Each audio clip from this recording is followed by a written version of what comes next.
25 مجدار روژا تکوشینا لدیجی تندوتو جیال سر جنه ول آمده جبو هفتهک و دربار روژه دا چالاکین جدا لدار بکوین.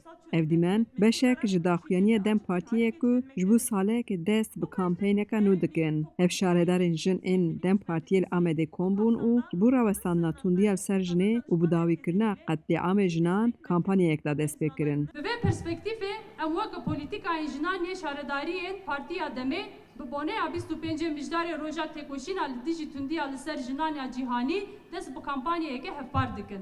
Ev şaredarên Dem Partiye ê Mêrdîn û Batmanê daxuyaniyê xwendin ku beriya du hefteyan qayûm dan ser postê wan. Ku tê bawerkirin bi qayûman tundiya li ser jinan zêde bûye ji ber ku jinên ku rastî tundiyê tên êdî nikarin xwe bigihînin şaredariyan.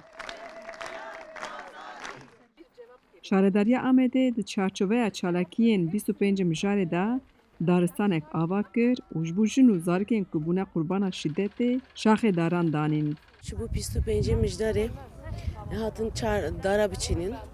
Dar ji bo jiyaneke, ji bo nefesekê, her dar jinekê. Jinên hatine qetilkirin.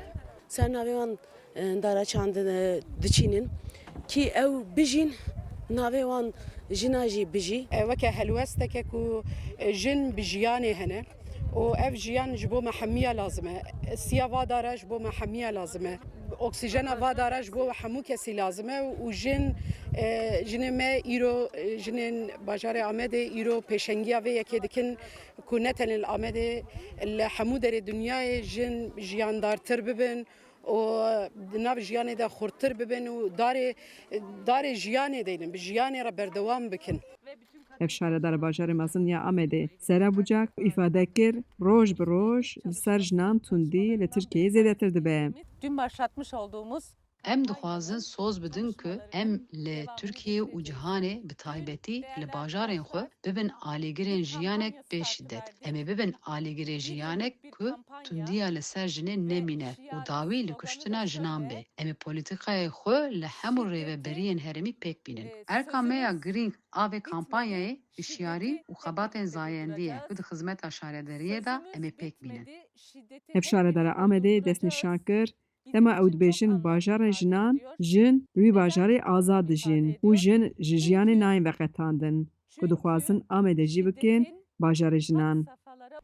Hêja gotinê ku 10 mehên dawîn de li Tirkiyeyê 357 jin hatin kuştin ku her sal ev hejmar zêde dibe.